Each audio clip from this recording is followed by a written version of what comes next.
저는 김성철입니다. 올해 58세죠.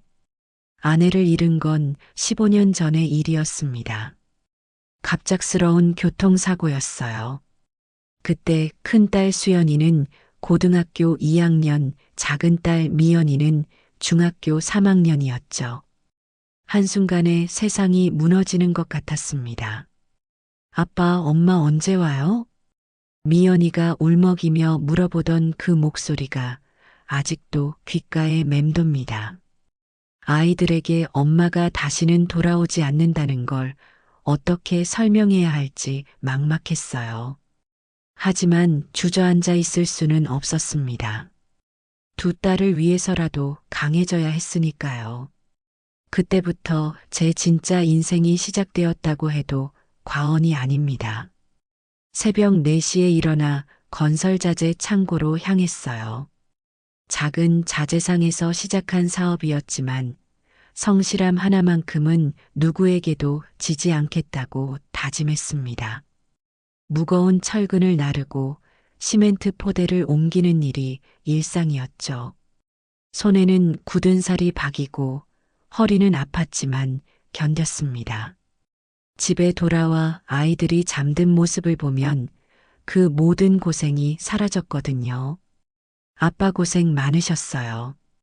수연이가 대학교에 합격했을 때 해준 말입니다. 그 한마디에 그동안의 모든 피로가 눈 녹듯 사라졌어요. 아이들이 잘 자라주는 것만으로도 충분했습니다. 사업은 점점 커져갔어요. 성실함과 신뢰를 바탕으로 거래처들이 하나둘 늘어났습니다. 직원도 10명, 20명씩 늘어났죠. 20년이 지나니 중견기업이라고 불릴 만한 규모가 되었습니다. 큰딸 수연이는 명문대를 졸업하고 대기업 마케팅팀에 취직했어요. 작은 딸 미연이는 공무원이 되었죠. 두 딸 모두 반듯하게 자라준 모습을 보며 뿌듯했습니다. 아빠 덕분에 우리가 이렇게 클 수 있었어요. 수연이가 첫 직장에 다니기 시작하면서 해준 말이에요. 그때는 정말 행복했습니다. 아내 없이도 아이들을 훌륭하게 키워냈다는 자부심이 컸어요. 주변 사람들도 부러워했습니다. 성철이 형 정말 대단해요. 혼자서 딸 둘을 그렇게 훌륭하게 키우다니. 사업체 사장들 모임에서 자주 듣던 말이었죠. 저도 그런 칭찬이 기분 좋았습니다. 힘든 시간을 견뎌낸 보람이 느껴졌거든요. 회사 규모가 커지면서 여유도 생겼어요. 딸들에게 용돈도 넉넉히 주고 원하는 것들을 사주었습니다. 아내가 해주지 못한 몫까지 제가 해야 한다고 생각했거든요. 그렇게 딸들은 성인이 되었고 각자의 길을 걸어가기 시작했습니다. 저는 그런 딸들을 보며 흐뭇해했어요. 제가 평생 추구해온 목표를 달성한 것 같았거든요. 하지만 그때는 몰랐습니다. 앞으로 어떤 일들이 기다리고 있을지 말이에요. 딸들이 성인이 되면서부터 뭔가 달라지기 시작했습니다. 예전처럼 자주 연락하지도 않고 만나는 횟수도 줄어들었어요. 수연이는 결혼을 했어요. 사위 진우는 대기업에서 일하는 괜찮은 청년이었습니다. 하지만 결혼 후 수연이의 연락은 더욱 뜸해졌습니다. 아빠, 지금 바빠요. 나중에 연락드릴게요. 그런 말을 자주 들었습니다. 나중에 연락한다던 전화는 대부분 오지 않았죠. 명절에 모이는 것도 형식적이 되어 갔어요.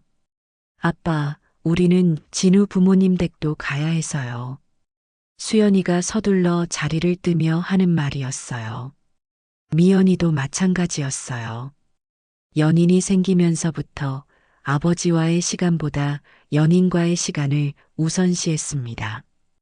어느 날 수연이와 미연이가 함께 집에 왔을 때였습니다.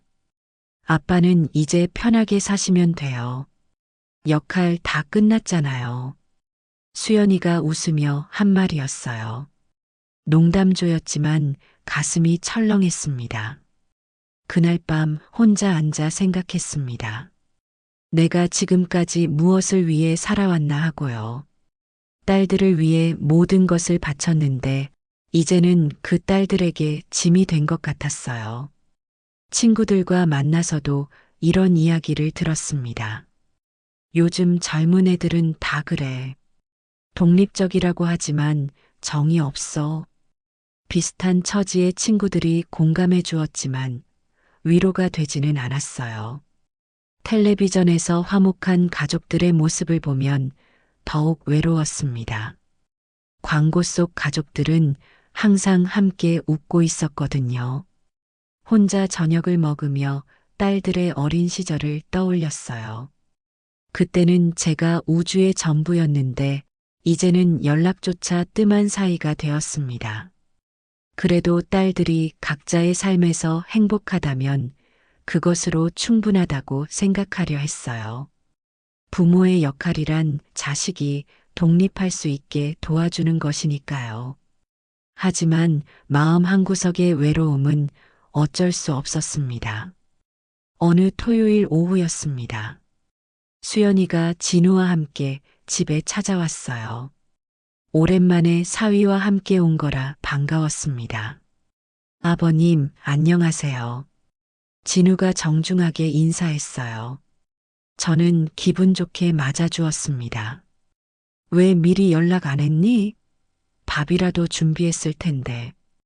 괜찮아요, 아빠. 저희가 갑자기 온 거예요. 수연이가 웃으며 대답했지만 표정이 어딘지 어색했어요. 뭔가 할 말이 있는 것 같았습니다. 거실에 앉아 차를 마시며 이런저런 이야기를 나누었죠. 진우의 회사 이야기, 수연이의 근황 등을 들으니 즐거웠어요. 그런데 한참 지나자 수연이가 조심스럽게 말을 꺼냈습니다. 아빠, 사실 상의할 게 있어서 왔어요. 무슨 일인데? 저희가 집을 사려고 하거든요. 신혼집 말이에요. 처음에는 좋은 소식인 줄 알았어요. 딸이 자립해서 자기 집을 갖는다니 기특했죠. 그래, 좋은 일이구나. 어디 지역에? 강남 쪽으로 알아보고 있어요. 진우 회사에서 가깝거든요. 진우가 덧붙였습니다. 강남이라고 하니 집값이 만만치 않을 것 같았어요. 집값이 얼마나 하는데? 저희가 보고 있는 곳이 5억 정도예요. 수연이가 조심스럽게 말했습니다. 5억이라는 금액에 놀랐어요. 요즘 부동산이 비싸다는 건 알고 있었지만 막상 들으니 큰 돈이었거든요. 5억이면 적지 않은 돈인데 대출 받을 수 있어? 대출도 받을 예정이지만 자기 자금이 좀 부족해서요. 진우가 설명했습니다. 그제야 왜 찾아왔는지 알 것 같았어요. 아빠, 도와주실 수 있을까요? 수연이가 간절한 눈빛으로 물었습니다. 얼마나 필요한데? 3억 정도면 될 것 같아요. 나머지는 저희가 대출받을게요. 순간 숨이 막히는 것 같았어요. 3억이라는 돈이 제게는 만만치 않은 금액이었거든요. 회사에서 그 정도 돈을 빼내려면 자금 운영에 차질이 생길 수도 있었어요. 아빠 회사 잘 되잖아요. 딸 신혼집 정도는 해주실 수 있지 않아요? 수연이의 말에 당황했습니다. 마치 당연한 일인 것처럼 말하는 게 의외였어요. 수연아, 3억이 작은 돈이 아니야. 회사 돈을 함부로 쓸 수는 없거든. 아버님, 저희도 꼭 필요해서 부탁드리는 거예요. 진우도 거들었습니다. 다른 집 아버지들은 다 해주시던데요. 회사 하시는 분들은 더 여유 있으시잖아요. 수연이의 말에 마음이 복잡해졌어요. 다른 집과 비교당하는 기분이 불쾌했지만 딸의 부탁을 외면하기는 어려웠습니다. 생각해 볼게. 갑자기 결정할 수 있는 문제가 아니야. 아빠, 제발 도와주세요. 기회를 놓치면 집값이 더 오를 것 같아요. 수연이가 애원하듯 말했습니다. 그날 밤 잠을 이루지 못했어요. 회사 자금을 개인적으로 사용하는 것이 옳은 일인지 고민했습니다. 하지만 딸의 간절한 부탁을 외면할 수도 없었어요. 며칠 고민한 끝에 방법을 찾았습니다. 회사 돈 대신 개인 명의로 대출을 받기로 한 거죠. 그렇게 해서라도 딸을 도와주고 싶었어요. 며칠 뒤 수연이에게 연락했습니다. 수연아, 아빠가 대출 받아서 도와줄게. 정말요? 고마워요, 아빠. 수연이의 기쁜 목소리가 전화기 너머로 들렸어요. 하지만 3억은 너무 부담스러워. 2억 정도면 어떨까? 2억이요? 수연이의 목소리가 갑자기 차가워졌습니다. 그것도 적지 않은 돈이야. 아빠가 개인적으로 대출받는 거거든. 하지만 2억으로는 부족해요. 계획이 다 틀어져요. 그럼 나머지는 너희가 더 대출받거나 다른 방법을 찾아봐. 전화 너머로 한숨소리가 들렸어요. 알겠어요. 일단 진우랑 상의해 볼게요. 며칠 후 수연이와 진우가 다시 찾아왔습니다. 이번에는 표정이 어두웠어요. 아빠, 2억으로는 정말 안 되겠어요. 최소 3억은 있어야 해요. 수연아, 아빠도 상황이 있어.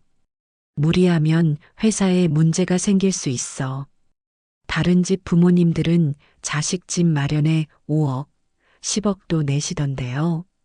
진우가 끼어들었습니다.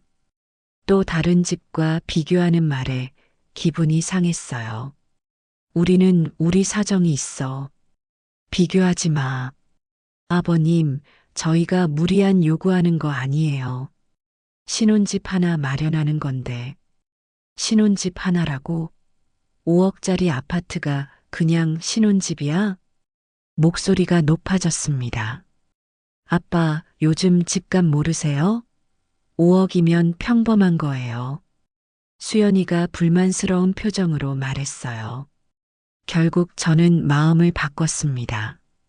딸들의 실망한 표정을 더 이상 보고 싶지 않았거든요. 알았어. 3억 마련해 줄게. 대신 은행 대출 금리가 높으니까 조금씩이라도 갚아줘. 고마워요, 아빠. 수연이가 환하게 웃었습니다. 하지만 제 마음은 무거웠어요. 며칠 후 은행에서 대출을 받았습니다. 개인 보증과 회사 자산을 담보로 해서 겨우 3억을 마련했어요. 이자 부담도 만만치 않았지만 딸을 위해서라면 감수할 수 있다고 생각했습니다. 수연이에게 돈을 건네주는 날이었어요. 아빠, 정말 고마워요. 꼭 갚을게요. 수연이가 말했지만 왠지 진심으로 들리지 않았어요. 집 계약하고 나서 한번 보러 와요. 그래, 꼭 그럴게. 하지만 그 약속은 지켜지지 않았습니다. 몇 주 후 수연이에게 연락했어요. 집 계약 잘 됐니? 아빠도 한번 보러 가고 싶은데. 아, 그게요. 계약은 했는데 아직 인테리어 중이라서요. 나중에 다 끝나면 초대할게요. 하지만 그 나중은 오지 않았습니다. 더 충격적인 건 며칠 후 진우의 SNS에서 본 사진이었어요. 새 아파트에서 친구들과 집들이를 하는 모습이 올라와 있었거든요. 저는 초대받지 못했습니다. 전화를 걸어 물어봤어요. 수연아, 이미 집들이 했구나? 아, 그게요. 진우 친구들하고만 간단하게 한 거예요. 아빠는 왜 안 불러줬니? 다음에 따로 초대할게요. 그 다음은 오지 않았습니다. 3억이라는 큰 돈을 준 아버지는 새 집에 초대받지도 못하는 현실이 씁쓸했어요. 마치 ATM 기계 역할만 한 것 같은 기분이었습니다. 더 황당한 일이 벌어졌어요. 수연이가 또 전화를 했거든요. 아빠, 집은 샀는데 가구 비용이 생각보다 많이 들어요. 가구요? 네. 침실 세트랑 거실 소파, 냉장고, 세탁기. 다 새로 사야 해서요.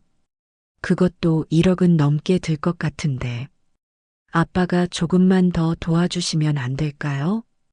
또 돈을 요구하는 거였어요. 이미 3억을 주었는데도 만족하지 않는 모습에 당황했습니다. 수연아, 아빠가 이미 3억이나 줬잖아. 가구는 너희가 천천히 사면 되지 않니? 하지만 신혼집인데 가구가 없으면 어떻게 살아요? 당연하다는 듯 말하는 수연이의 태도에 서운함이 밀려왔어요. 미안하지만 더는 어려워. 너희도 벌고 있으니까 조금씩 마련해봐. 아빠가 너무하네요. 다른 집은 집 사는 것부터 가구까지 다 해주던데. 또 다른 집 이야기였습니다. 그날 밤 많은 생각을 했어요. 과연 제가 딸을 위해 하는 일이 옳은 건지 의문이 들었습니다. 주면 주는 대로 받는 게 당연하다고 생각하는 딸의 모습이 낯설었어요. 수연이에게 돈을 준 지 한 달쯤 지났을 때였습니다. 미연이에게서 전화가 왔어요. 아빠, 저도 언니처럼 도움 받을 수 있을까요? 무슨 도움?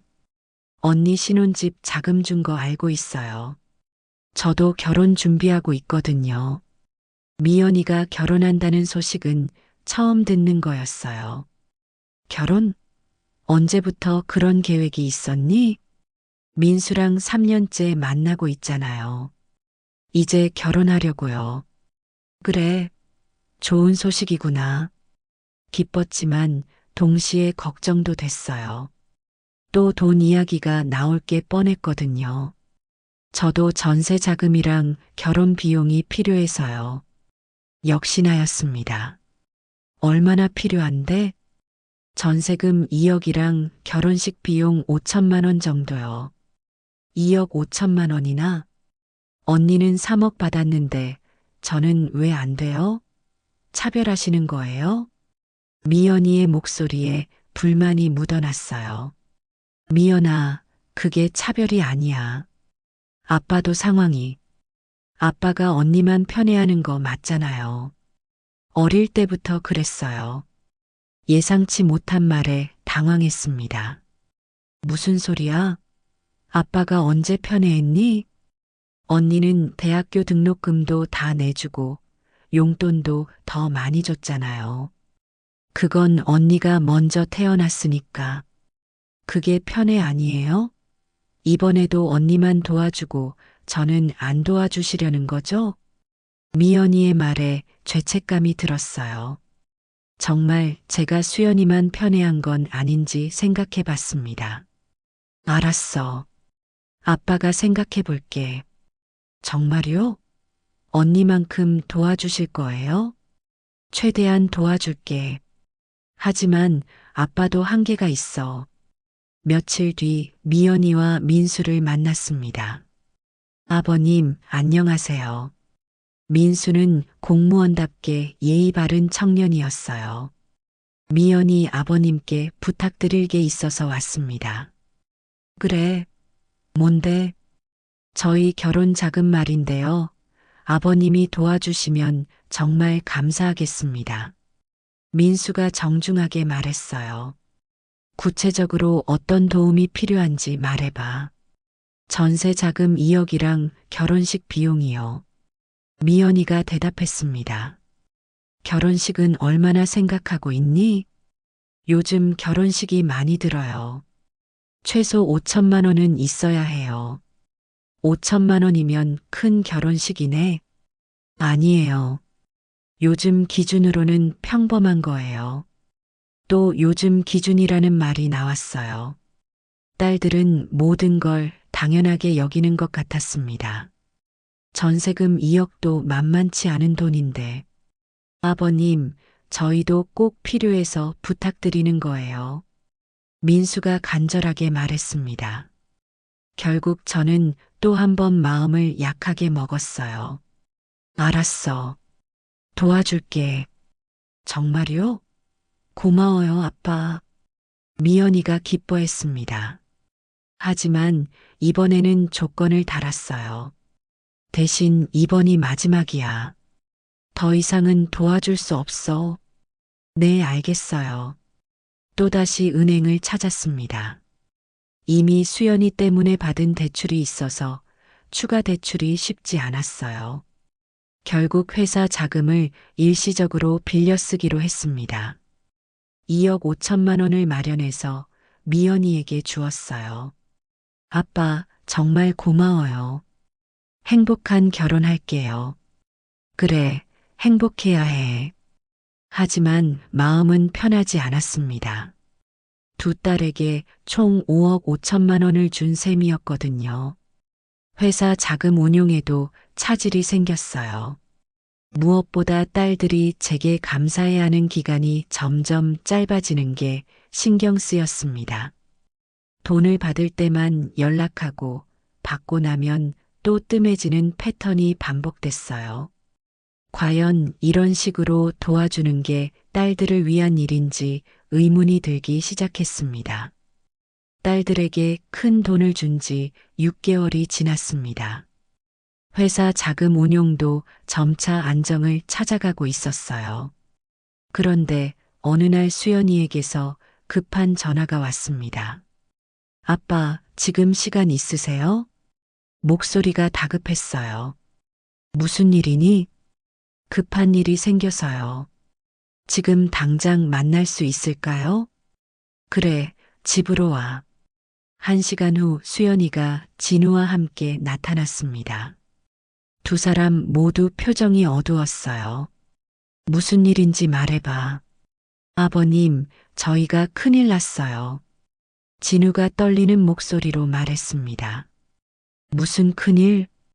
진우가 회사에서 투자 사업을 했는데 실패했어요. 수연이가 설명했습니다. 투자 사업?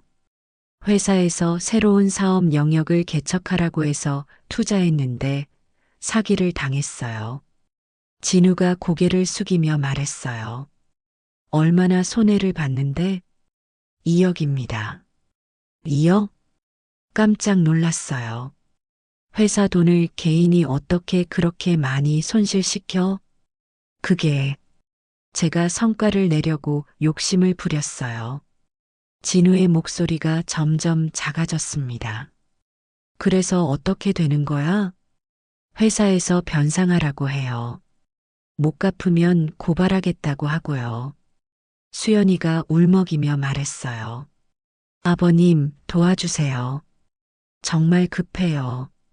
진우가 무릎을 꿇으려고 했습니다. 일어서 무릎 꿇지 마.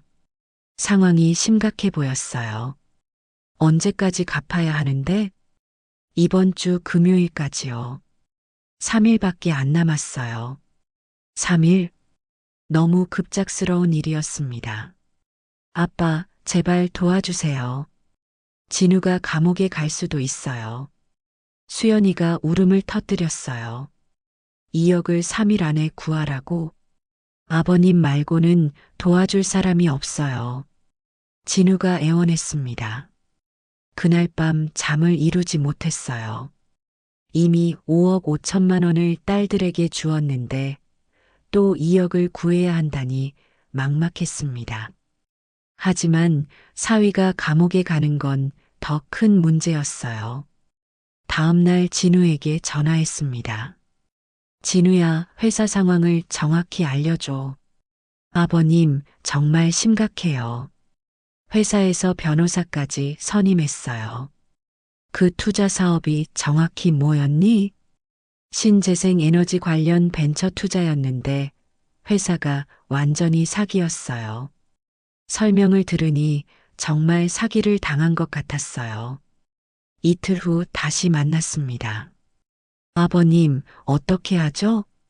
진우의 얼굴이 창백했어요. 회사에서 분할 납부는 안 받아준다고 했니? 안 된다고 해요. 일시불로 내야 한다고요. 그럼 어쩔 수 없네.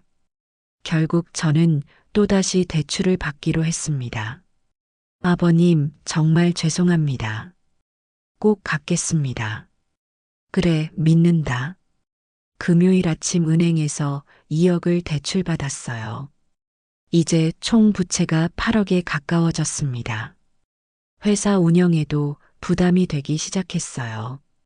진우에게 돈을 건네주면서 말했습니다. 이번이 정말 마지막이야.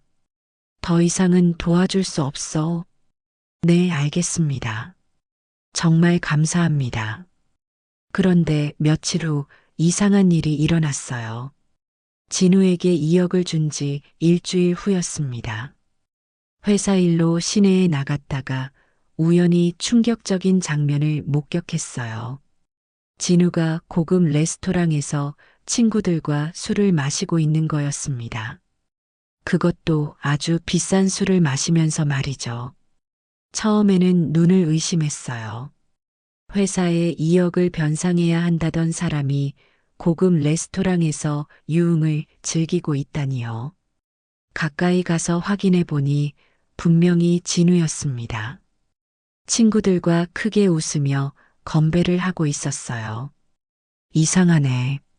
뭔가 속은 것 같은 기분이 들었습니다. 다음날 수연이에게 전화했어요. 수연아, 진우는 어때? 회사 일 잘 해결됐니? 네, 아빠 덕분에 잘 해결됐어요. 그럼 진우 마음도 좀 편해졌겠구나. 네, 많이 안정됐어요. 그런데 목소리에 어딘지 어색함이 느껴졌어요. 그런데 어제 시내에서 진우를 봤는데 친구들과 술 마시더라. 아, 그게요. 수연이가 당황하는 게 느껴졌습니다. 회사 문제로 스트레스 받았으니까 친구들이 위로해 준 거겠지? 네, 맞아요. 하지만 뭔가 석연치 않았어요. 며칠 후 진우의 회사에 근무하는 지인을 통해 충격적인 사실을 알게 됐습니다. 성철이 형, 진우라는 사람 알아? 내 사위인데 왜? 그 친구 회사에서 투자 손실 낸 적 없어. 뭐라고? 오히려 올해 성과급을 많이 받았다더라고. 순간 머리가 하얘졌어요. 확실해? 응, 같은 팀에서 일하는 후배한테 직접 들었어. 집에 돌아와서 곰곰 생각해 보니 이상한 점들이 많았어요. 급하다면서도 구체적인 서류는 보여주지 않았고 회사 이름도 정확히 말하지 않았거든요. 바로 수연이에게 전화했습니다. 수연아, 지금 당장 진우랑 집에 와. 왜요? 무슨 일이에요? 와서 얘기하자. 1시간 후 두 사람이 집에 왔어요. 표정이 어딘지 어두웠습니다. 진우야, 회사에서 정말 투자 손실 때문에 2억을 변상하라고 했니? 네, 그렇습니다. 그럼 관련 서류 좀 보자. 서류요? 진우가 당황했어요. 응, 회사에서 변상 요구한 공문이나 계약서 말이야. 그게 지금 회사에 있어서요. 내일 가져와. 아버님, 왜 갑자기 그러세요? 수연이가 끼어들었습니다. 내가 거짓말을 했는지 확인하고 싶어서. 거짓말이요? 진우가 회사에서 투자 손실을 낸 적이 없다더라. 그 순간 두 사람의 얼굴이 창백해졌어요. 누가 그런 말을. 진우야, 솔직하게 말해. 2억을 뭐 했었니? 한참 침묵이 흘렀습니다. 아버님, 죄송합니다. 결국 진우가 고백했어요. 주식 투자에 실패했습니다. 주식? 네, 큰 돈을 벌고 싶어서 주식에 투자했다가 다 잃었어요. 그럼 회사 일은 거짓말이었다는 거야? 죄송합니다. 수연이도 고개를 숙였어요. 수연이 너도 알고 있었니? 아빠, 미안해요. 그 순간 온몸에 분노가 치밀어 올랐습니다. 너희들이 나를 완전히 바보로 봤구나. 아버님, 정말 죄송해요. 죄송하다고? 2억을 속여서 가져간 게 죄송하다고 끝나는 거야? 목소리가 높아졌습니다. 당장 나가. 다시는 내 앞에 나타나지 마. 아빠, 나가라고. 그날 이후 저는 딸들과의 연락을 완전히 끊었습니다. 3개월 후 미연이에게서 전화가 왔습니다.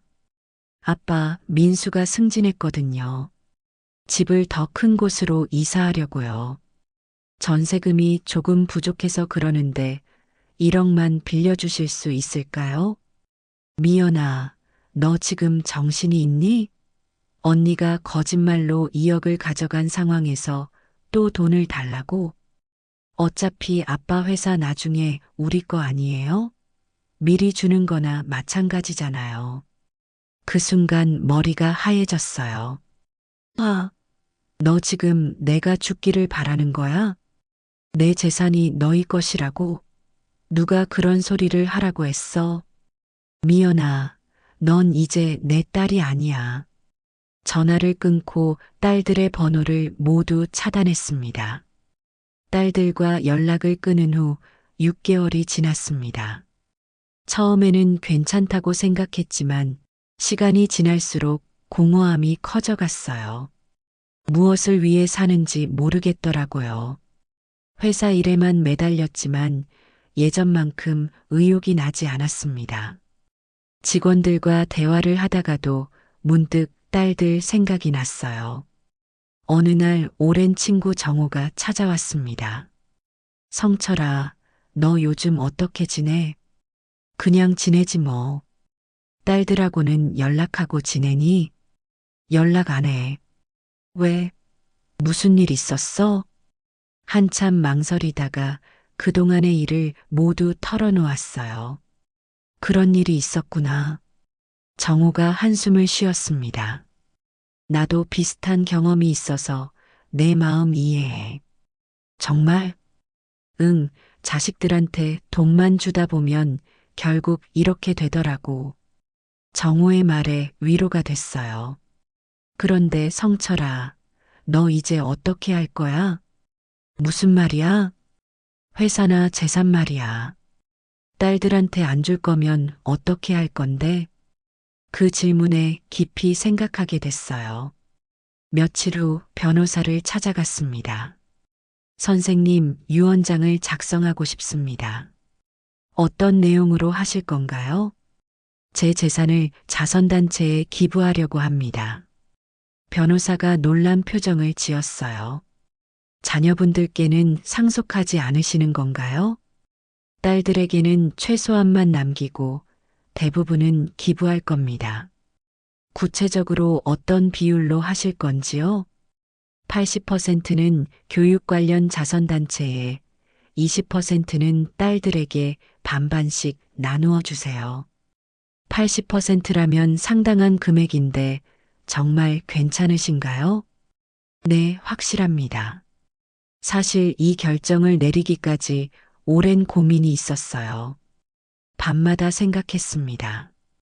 제가 평생 모은 재산을 어떻게 사용하는 게 옳을까 하고요. 딸들에게 모든 걸 물려주면 어떻게 될까요? 아마 더 쉽게 돈을 쓰며 살아갈 거예요. 노력하지 않고도 큰 돈이 생긴다면 성장할 기회를 잃을 수도 있죠. 오히려 제가 딸들을 망치는 일이 될 수도 있다고 생각했어요. 성철 씨, 정말 신중하게 결정하신 건가요? 변호사가 다시 한번 확인했습니다. 네, 이게 최선이라고 생각합니다. 유언장 작성을 마치고 집에 돌아와서도 계속 생각했어요. 과연 이 결정이 옳은 걸까? 하지만 마음은 한결 가벼워졌습니다. 이제 정말로 제 인생을 살 수 있을 것 같았거든요. 다음 날 회사에 출근해서 부사장을 불렀어요. 부사장, 회사 매각을 검토해 봅시다. 매각이요? 갑자기 왜 그런 생각을? 이제 나이도 들었고 새로운 삶을 살고 싶어서요. 하지만 회사가 잘 되고 있는데, 그러니까 지금이 매각하기 좋은 타이밍이죠. 몇 달간의 준비 끝에 회사 매각 절차를 시작했습니다. 다행히 인수하려는 업체들이 여러 곳 있었어요. 20년간 쌓아온 신뢰와 실적 덕분이었죠.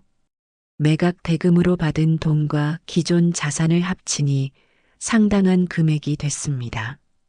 변호사와 함께 기부할 단체들을 선정했어요. 어려운 가정의 자녀들 교육비 지원하는 단체로 부탁합니다. 좋은 선택이네요. 제가 어려웠을 때 교육의 힘으로 일어섰거든요. 다른 아이들도 그런 기회를 가졌으면 해서요. 기부 절차를 진행하면서 마음이 뿌듯했어요. 제 돈이 정말 필요한 곳에 쓰인다는 생각에 보람을 느꼈습니다. 어느 날 기부받은 단체에서 연락이 왔어요. 김성철 회장님 덕분에 많은 아이들이 도움을 받게 됐습니다. 그래요? 다행이네요. 직접 만나서 감사 인사를 드리고 싶은데 시간 되실 때 방문해 주세요. 며칠 후 그 단체를 방문했습니다. 안녕하세요, 김성철 회장님. 단체 대표가 정중하게 맞아주었어요. 저희가 지원하고 있는 학생들을 소개해 드릴게요.